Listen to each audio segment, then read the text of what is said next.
上一世我以命护国，这一世刚睁眼就被晋王所侯。龙国龙脉一断，国运将亡。龙脉一断，唯有你的符术可救苍生。照理，天下托付于你。别战！愿随师姐共赴黄泉。天地无极，乾坤皆法，给我破！凡事之理远超预料，这一次我终究是逃不过一死。我没死，这具身体伤得太重了。这是地心命格，原来是他的地心子气，助我在这具身体里死而复生。刚才不是连气都没了吗？死人还能这样张牙舞爪？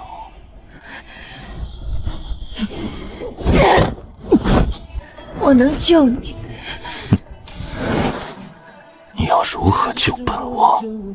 让我待在你身边半年，我会让你知道怎么救。我现在太虚弱了，需要时间恢复，更需要他的地心子气续命。你倒是先深说说，本王哪里需要你救？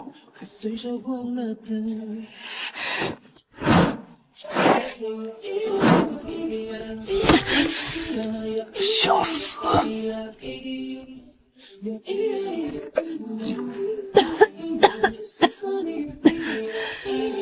确定不需要我救吗？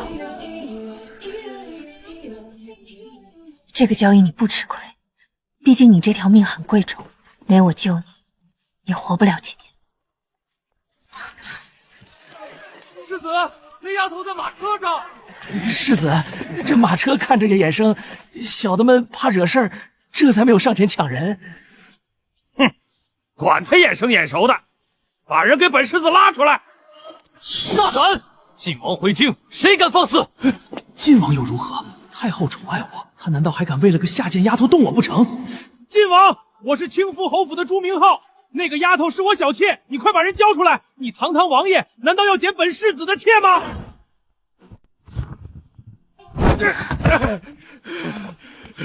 晋王，你太过分了！你竟然碰了我的小妾，下贱丫头，不要脸，不知羞！王爷恕罪。小妾？他做梦！既然你说能救本王，那外头这条乱飞的狗，你要如何处置？借王爷的马鞭一用，我要亲手打狗。运符发黑，死气传身，这种垃圾也配惹我？就你这脚步虚浮、死气传身的短命相，也配纳我为妾？让你嘴贱，让你乱吠，真以为这间京城是你家开的？你给本世子等着，我一定饶不了你！刚进城就被盯上，与陆家脱不了干系。既然晋王答应护我，这虎皮不用白不用。我跟晋王早就两情相悦，定了终身。晋王是我未婚夫，你要找我麻烦，可得掂量着点。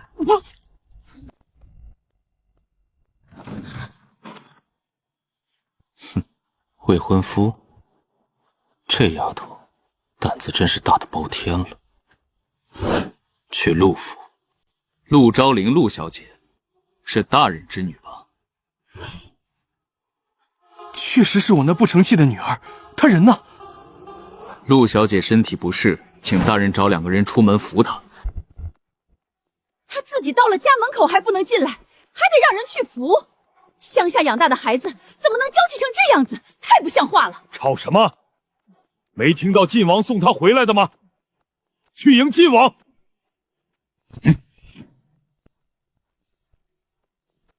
陆大人准备让他们去扶陆小姐。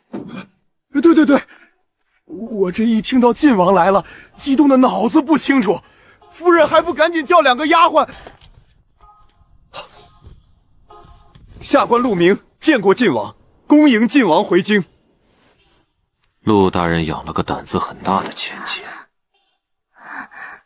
王爷，下官这个女儿自小养在乡下，肯定是性子粗鄙，言辞无事。要是有冒犯王爷之处，王爷只管责罚。沈香千金沈香举的是京城贵女之首，晋王是她的心上人，这个乡下丫头算什么东西？等下府大夫会来给她治伤，在她醒来之前，好生照顾着。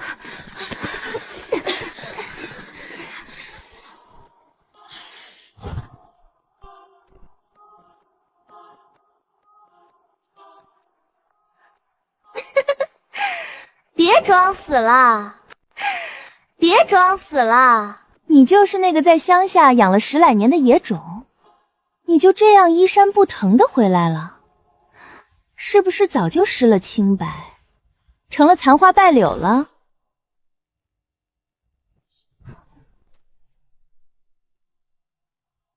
你敢打我！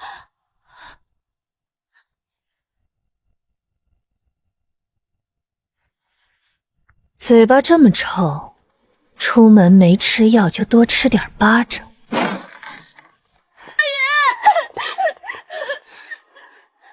云儿，反了你了！一个不知廉耻的野丫头，竟敢殴打长姐！来人，把她给我绑起来！不知廉耻，你一个爬床的陪嫁丫鬟，也配跟我谈廉耻？当年你趁我娘怀孕，半夜爬上主子床榻的事，要不要我到京城大街上给你好好宣扬宣扬？奴生女，住手！老朽奉晋王之命来为二小姐看诊，闲杂人等退下吧。你给我等着，我们走。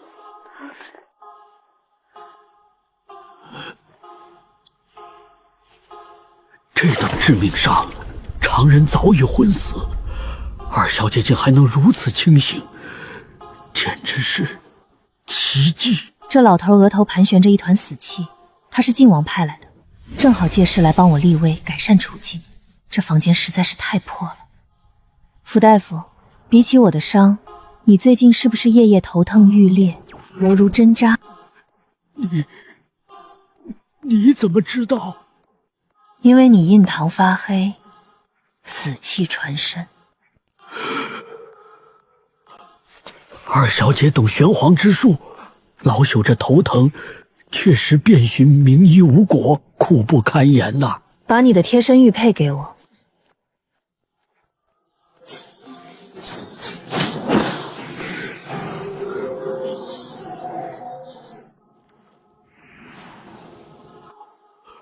头疼消失了，二小姐神迹，老朽心服口服，救命之恩没齿难忘。我现在的处境你也看到了，这屋子我睡不惯，晚饭我要喝百年老参炖的鸡汤，还要2个机灵的丫鬟。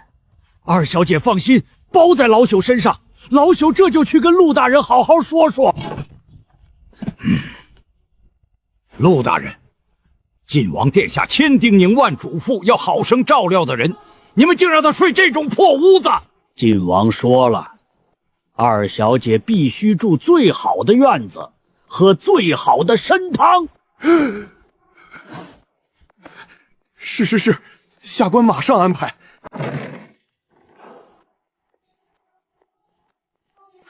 王爷，您终于回京了。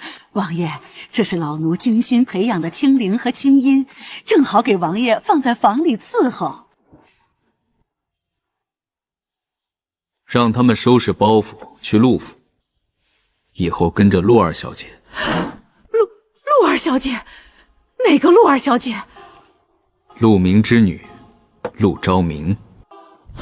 陆明，那个从五品的小官，他女儿怎么攀上王爷的？半路上定的。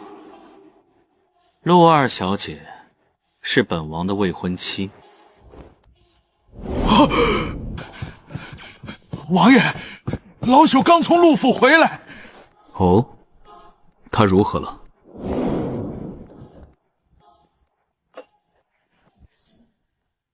王爷，陆二小姐真乃神人也。老朽这头疼顽疾，她竟一眼看破是死气缠身。她只用一块玉佩，就将死气悉数化解。老朽现在神清气爽。死气，看来她不仅能压制本王胸口的诅咒，还真有几分真本事。只是那陆家人实在可恶，二小姐受了那么重的致命伤，他们竟把她扔在破败的下人房里，连口热水都不给。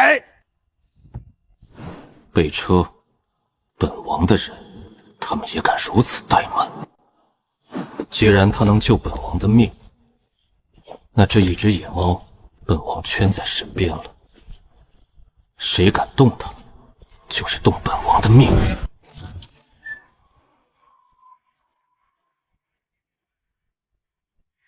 石玉，你刚回郊，不在府里歇着，连夜进宫，所谓何事？臣弟恳请皇香赐婚。哦，你这铁树终于肯开花了。是哪家的千金能入得了你的眼？沈相家的还是镇国公家的？陆明之女，陆昭礼。陆明，那个从五品的小官儿，胡闹！你堂堂晋王，怎么能娶一个素未谋面的小官之女？此事太过草率，朕不同意。臣弟并非素未谋面，臣弟对他一见钟情，命中注定。石玉身子不好，这些年难得对什么人上心。罢了，一个小官之女，总比娶那些权臣之女让朕安心。你当真非他不娶？非他不娶。好，朕答应你。不过，太后那边可是早就给你物色好了沈香君，你打算如何应对？太后驾到！太后驾到！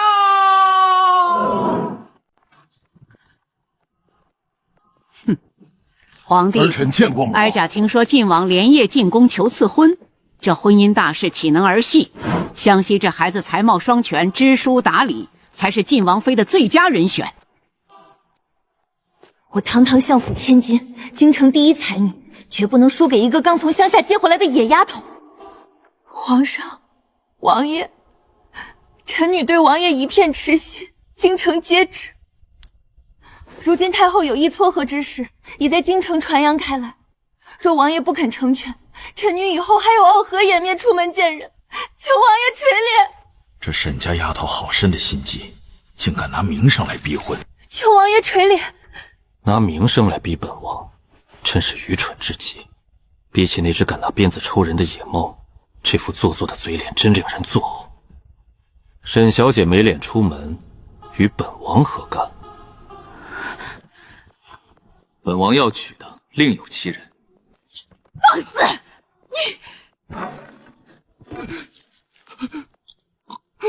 皇上，太后不好了！宁寿宫传来急报，太上皇他老人家突然大口吐血，快不行了！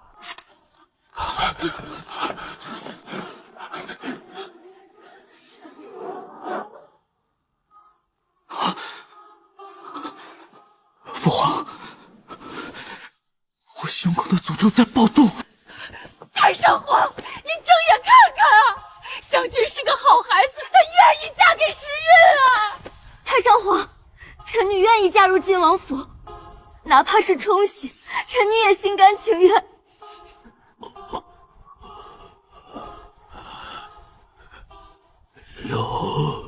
有造化。不对，父皇的生机在飞速流逝，那股死气正在顺着秘法反噬过来。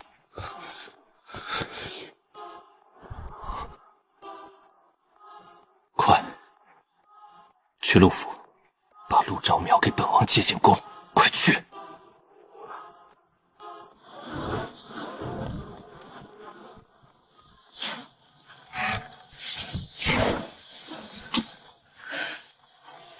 晋王府的暗卫突然像疯了一样来接我，难道是那家伙的诅咒提前爆发了？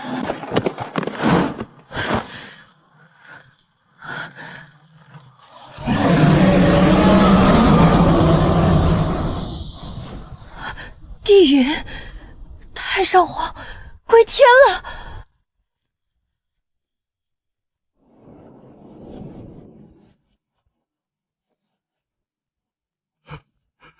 太上皇驾崩了！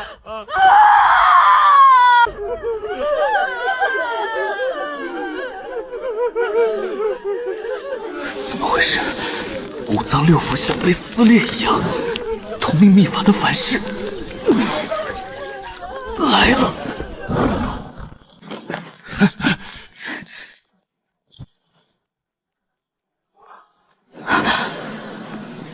不好，他身上的地心紫气正在疯狂溃散，死气正在吞噬他。给我去！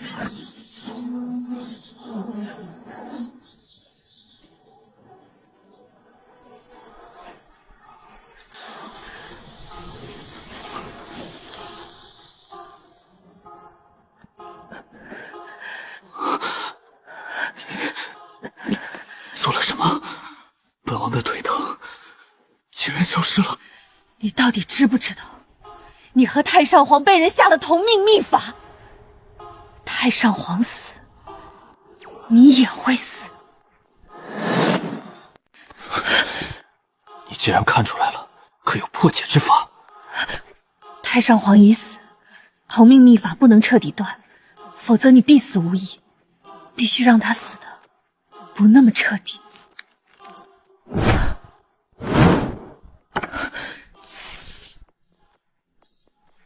只能强行扣留他消散的一半生机，骗过天道了。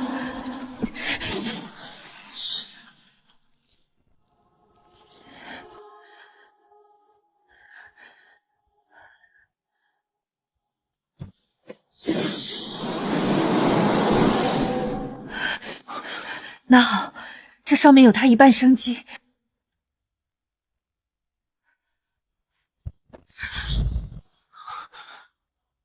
喂，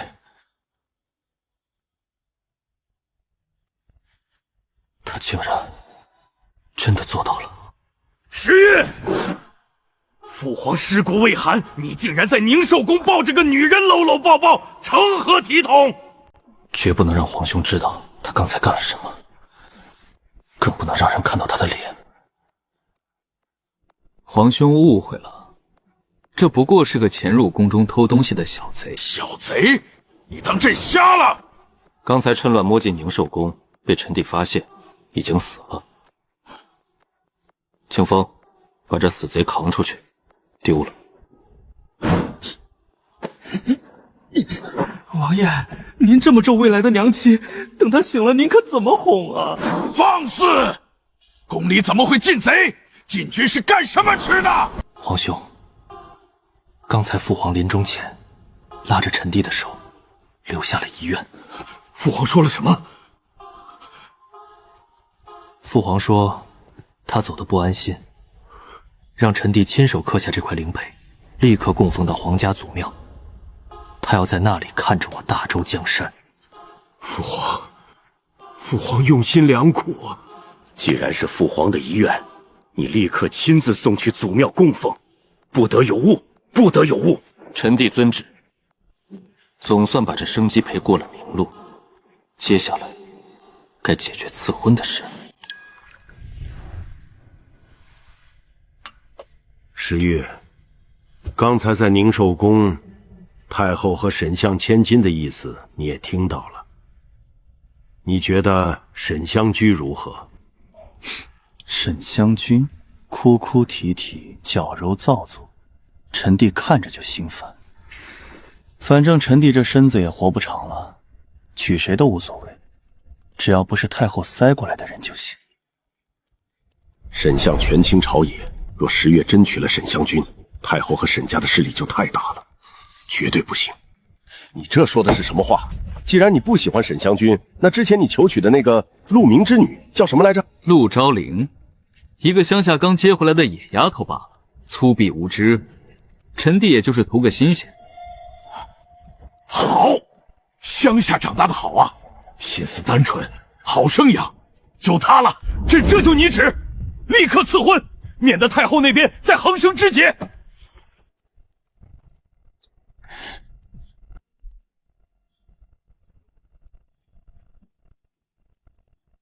多谢皇兄成全，这只野猫终究是落到本王手里。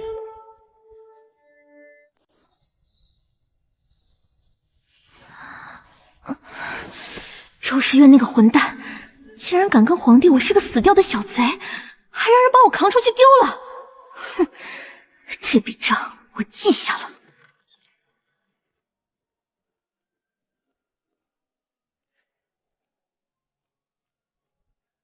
奴婢见过二小姐。奴婢青音，奴婢青灵。我二人原是晋王府的暗卫，奉王爷之命，以后贴身伺候，保护二小姐。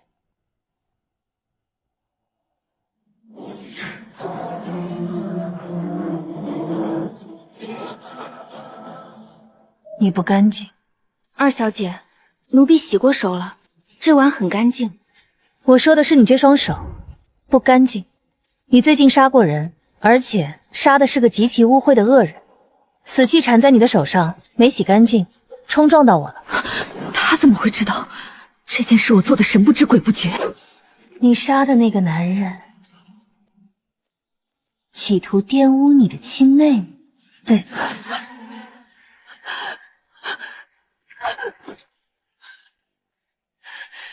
二小姐神机妙算，那畜生企图玷污妹妹，奴婢杀了他，绝不后悔。我没说你杀错，但死气缠身，久了会影响你的运势。去弄些艾草和16叶，煮水洗手3遍，这污秽就干净了。多谢二小姐指点。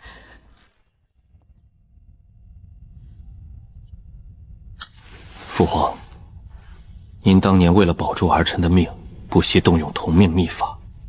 如今您走了，却又留下一半生机让儿臣苟活。父皇，儿臣要娶妻了，她叫陆昭离，是个胆子极大的女人，敢扯本王的衣服，还敢说能救本王的命。既然她卷进来了，这辈子就别想逃。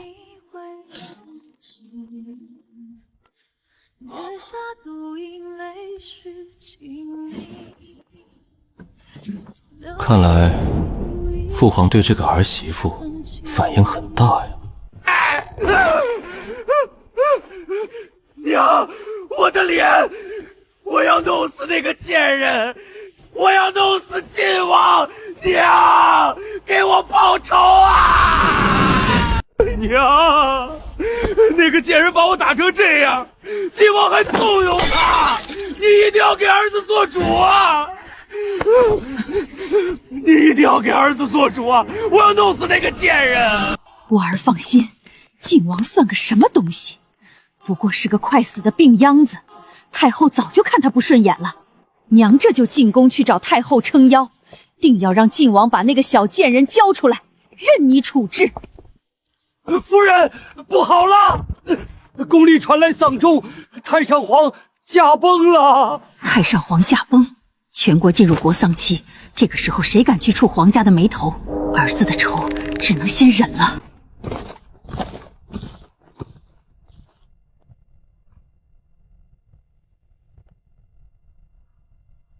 圣旨到，陆府上下速速接旨。老爷，难道是皇上听说了云儿的才名，要给云儿和二皇子赐婚了？一定是二皇子求了皇上，我终于要成为皇子妃了。那个乡下贱种，这辈子都别想骑到我头上。陆二小姐何在？这可是赐给她的圣旨，怎还不来接旨？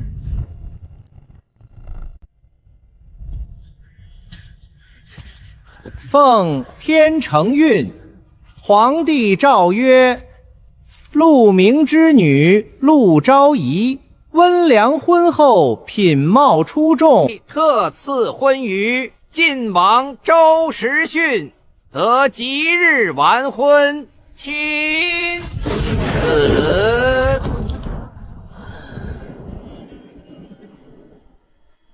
不可能，这绝不可能！晋王怎么会看上这个乡下贱种？他凭什么一跃成为亲王妃，压我一头？完了，这死丫头要是当了晋王妃，还能有我们的好日子过？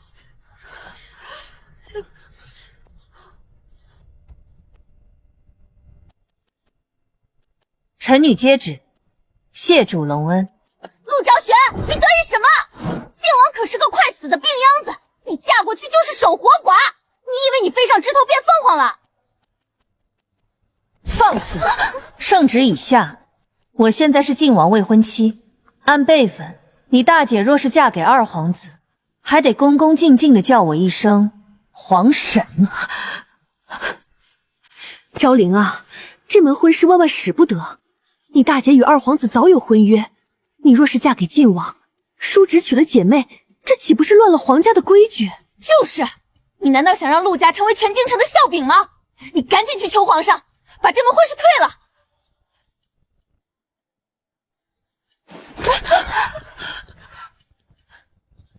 退婚？皇上既然下了圣旨，难道他不知道这层关系？皇上都不怕乱了规矩，你们在这里瞎操什么心？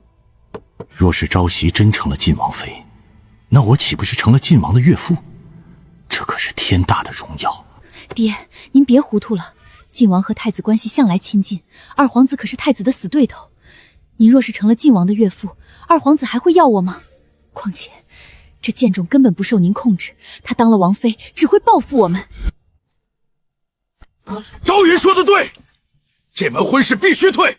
陆昭灵，你马上跟我进宫，去求皇上收回成命。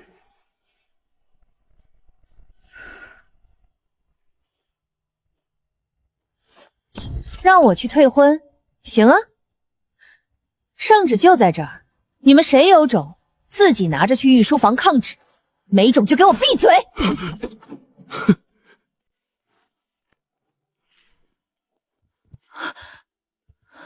二小姐，这可是圣旨，不能如此随意放正，若被外人看到，可是大不敬之罪。一张破纸罢了，放哪儿不是放？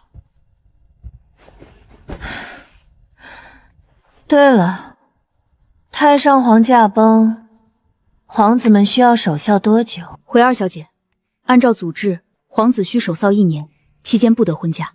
1年，正好。我这具破身体恢复也需要时间，这1年刚好可以借着晋王未婚妻的名后，好好整顿一下这个陆家。你们2个，明天回一趟晋王府，去问清楚周时运，你们是暂借给我的，还是直接送给我的？二小姐的意思是，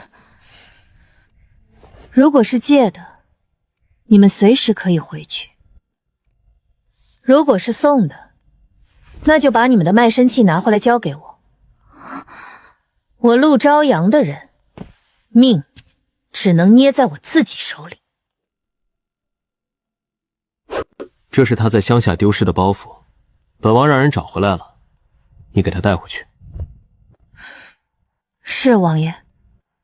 二小姐让奴婢问您。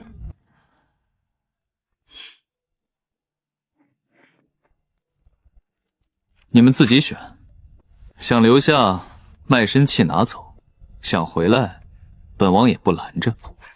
二小姐，奴婢们想好了，从今往后，奴婢们的命就是二小姐的，求二小姐收下我们。好，既然跟了我，以后就没人能欺负你们。你叫青灵，这名字与你命格相冲，灵字太轻，搭不住你的八字。你是不是每隔3年，到了7月就会大病一场，险些丧命？二小姐神算，奴婢确实每到7月就险些丧命。以后你就改名叫青宝，宝字压阵，可保你平安顺累。多谢二小姐赐名。这是什么？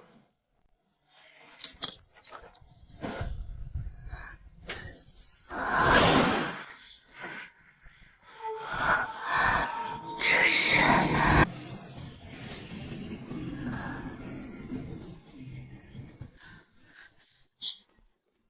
二小姐，您看厨房给的什么早饭？他们简直欺人太甚！奴婢去厨房立论，他们还说二小姐在乡下吃惯了粗糠，吃不惯精细的。奴婢这就去教训他们。不急，这饭确实没法吃。青音，走，跟我去院子里。二小姐，去院子里做什么？既然陆家不给饭吃，那我们就自己去捡银子买好吃的。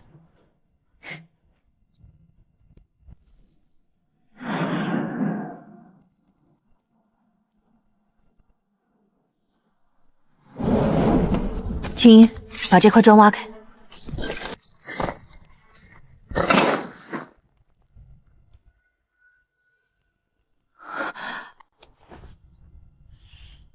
二小姐，您怎么知道这里埋着宝贝？算出来的。走，去外面再转转。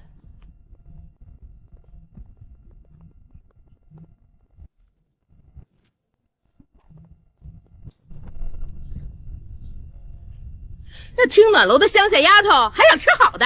我呸！给她个硬馒头就对得起她了。就是得罪了夫人和大小姐姐，还想在府里好过？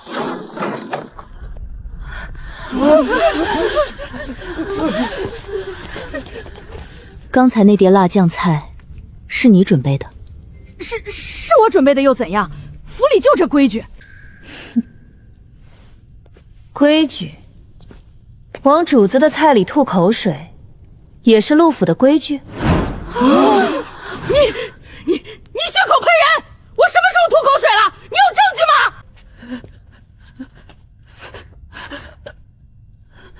我陆昭陵说的话就是证据。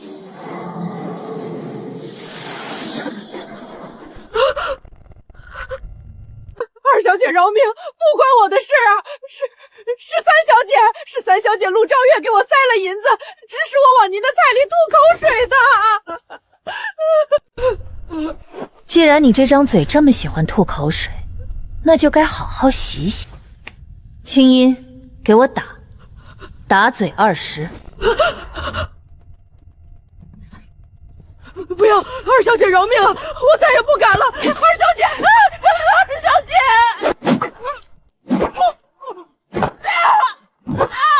饶命！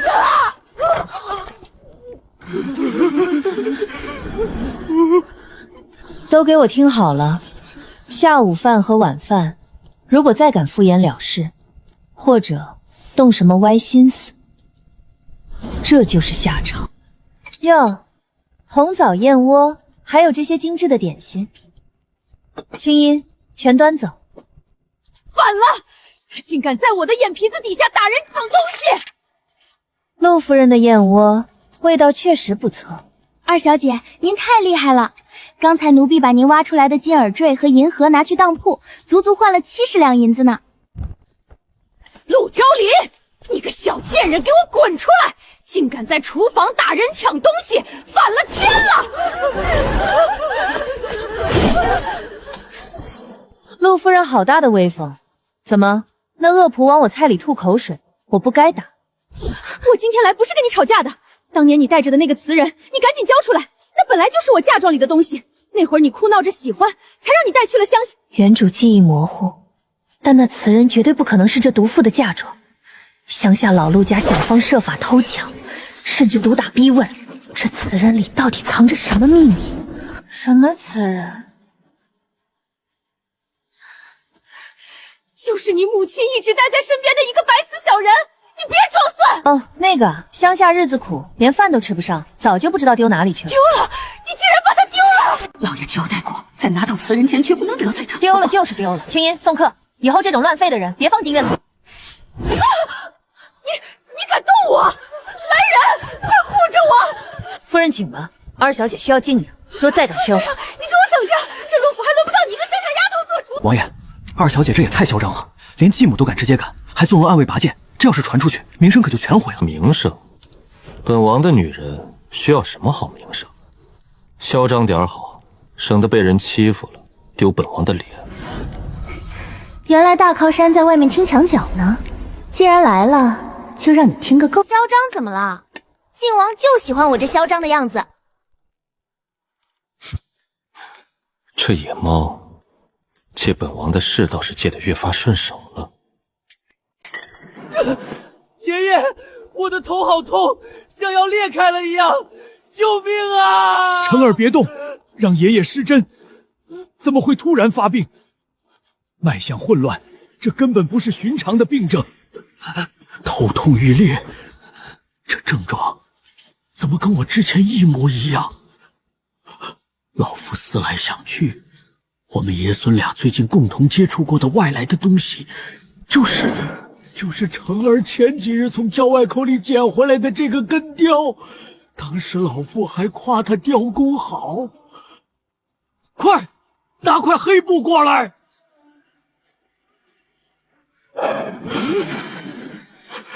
这东西太邪门了，只有陆二小姐能救成儿。快，备马车去陆府。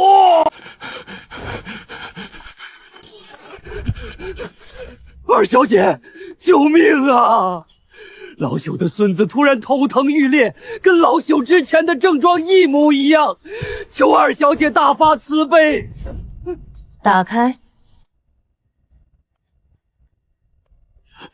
陆小姐，要真是这根雕邪门，你碰到了会不会有危险？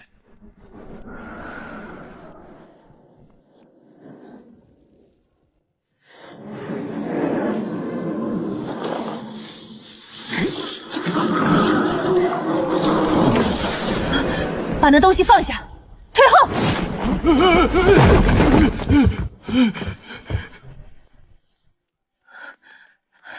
这根雕上沾染了极重的死气，你孙子是被死气入体了。二小姐能救吗？这具身体太虚弱了，刚才看那眼死气耗费了太多灵力，现在去救人，怕是会遭到反噬，必须得去补魔了。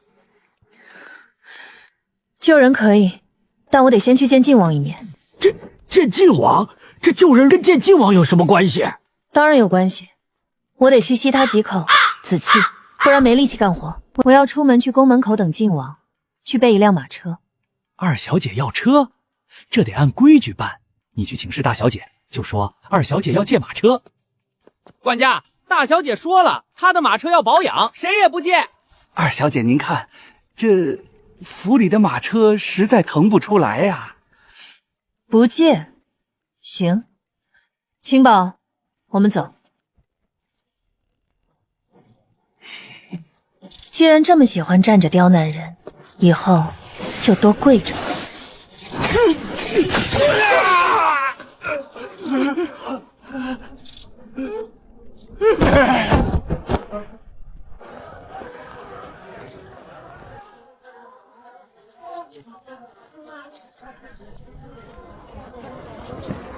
这夫人身上沾染了极重的病气，看来家里有久治不愈的重病患。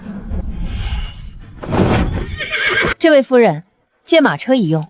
你是何人？我为何要借你？就凭我能治好你家里的怪病，而且我没看错的话，今早病人还吐了你一身。你到底是谁？怎么知道我女儿病了，还知道她今早吐了我一身？我不光知道这些，我还知道你女儿这病，太医都束手无策。你真有办法？只要能救我女儿，别说借马车，你要什么我都给。我没空，但我能让府大夫亲自登门为你女儿看诊。姑娘刚才说能请动府大夫，你是陆府的陆昭离。陆昭离，那个刚被赐婚给晋王，传闻中粗鄙不堪的乡下丫头，这气度哪里像乡下人？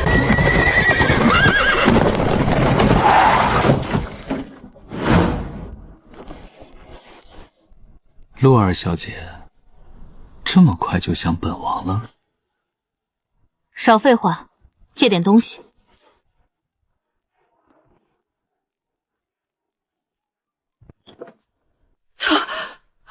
他竟敢直接硬闯晋王的马车！陆昭离，你知不知道你在干什么？别动，让我吸几口。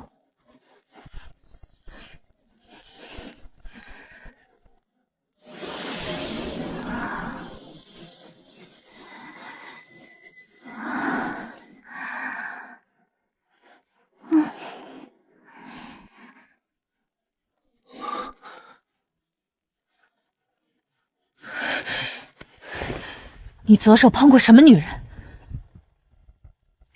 本王从不近女色，今日只在宫中扶了一把快摔倒的芹菜黑。那你可得小心了，这香粉可不是什么正经东西，有类似合欢散的作用，专催情欲。秦太妃，好大的胆子！谢了，我还有急事，先走一步。用完就扔，这野猫真是欠收拾。二小姐，您终于来了！二小姐，您终于来了！快救救成儿！爹，您是不是糊涂了？这丫头看起来才15、16岁，头上还包着渗血的纱布，她能治什么病？就是啊，连太医都束手无策，她一个黄毛丫头懂什么？别把成儿治坏了。姑娘，人命关天，这不是你招摇撞骗的地方，请你出去。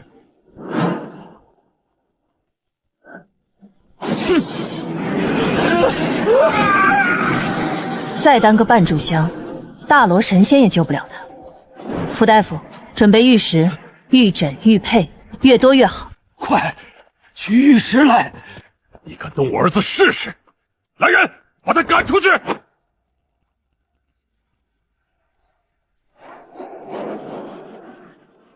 滚开！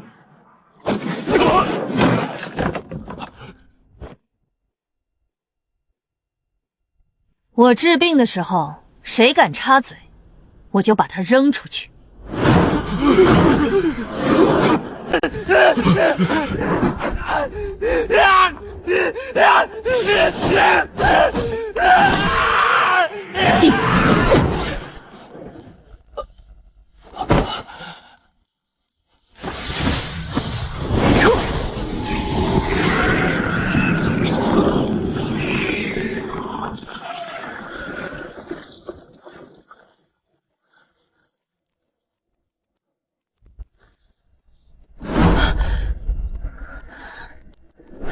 傅大夫，把这玉枕扔到门外太阳底下去，快！是。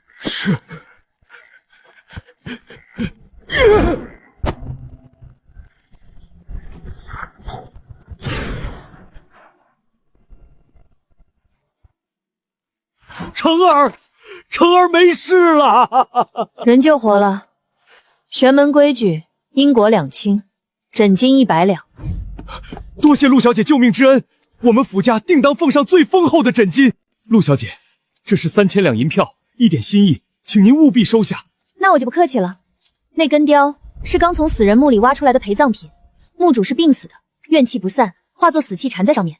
原来如此，这邪物该如何处置？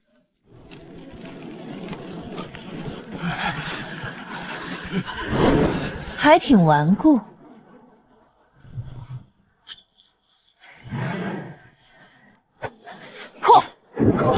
把这灰埋到郊外十字路口，就彻底干净了。以后遇到诊不出的怪病，随时去陆府找我。陆小姐真是活神仙啊，长得又俊俏。成儿尚未婚配，不知陆小姐可愿？不是，慎言啊！陆二小姐已经被皇上赐婚给晋王殿下了，她现在是未来的晋王妃。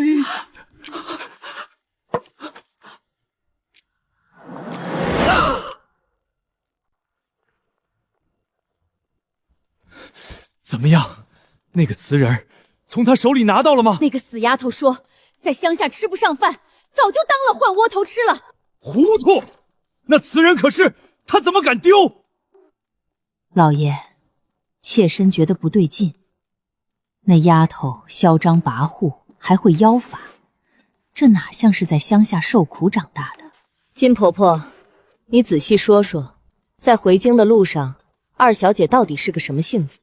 回夫人，二小姐一路上畏畏缩缩，连头都不敢抬，是个三脚揣不出一个屁的闷葫芦啊！畏畏缩缩，闷葫芦。那现在家里这个敢拿鞭子抽世子，敢打长姐，敢直呼晋王名位的煞星，到底是谁？难道接错人了？还是说他被什么孤魂野鬼附身了？你到底是谁？